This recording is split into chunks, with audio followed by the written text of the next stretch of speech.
ডাকসু নির্বাচনের প্রচারণায় ব্যস্ত প্রার্থীরা এই বিষয়ে জানাতে ঢাকা বিশ্ববিদ্যালয় থেকে যুক্ত হচ্ছেন আহমেদ সোহাগ।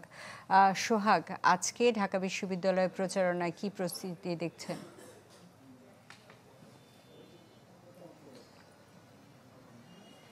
সুস্মিতা, ডাকসু নির্বাচনের আর মাত্র 9 দিন বাকি আছে। এই 9 দিন বাকি থাকা অবস্থায় প্রার্থীরা কিন্তু যেভাবে পারছেন যে কোনো জায়গা থেকেই তারা ক্যাম্পাসে এবং হল এলাকার মধ্যে তাদের প্রচারণা কার্যক্রম চালিয়ে যাচ্ছেন। আজ সকাল থেকে বিশ্ববিদ্যালয় ক্যাম্পাসে ভারী বৃষ্টিপাত হয়েছে, তাই সকাল দিক থেকে আমরা দেখেছি একটু প্রচারণার চাপ কম ছিল, কিন্তু কিছুক্ষণ হয়ে বৃষ্টি কমেছে।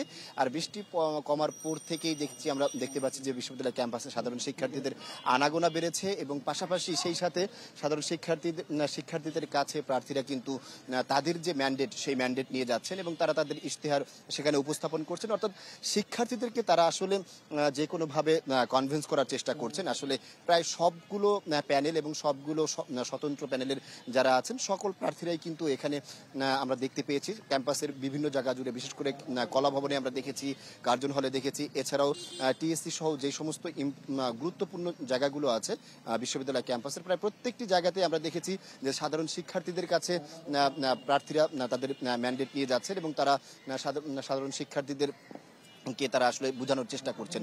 এছাড়াও আজকে সকালেই কিন্তু ঐক্যবদ্ধ শিক্ষার্থী জোটের জিএস প্রার্থী ফরহাদ যে আছেন তার বিরুদ্ধে একটি রিট করা হয়েছে এবং সেই রিটের জবাবটি আগামী মঙ্গলবার দেওয়া হবে, এমনটাই আমরা জানতে পেরেছি। অর্থাৎ নির্বাচনের যে মূল যে উন্মাদনা বা মূল যে উচ্ছ্বাস সাধারণ শিক্ষার্থী এবং প্রার্থীদের মধ্যে, সেটা কিন্তু পুরোদমে শুরু হয়েছে। প্রার্থীরা প্রচার করছেন আর শিক্ষার্থীরাও কিন্তু তাদের কথাগুলো আসলে জানাচ্ছেন।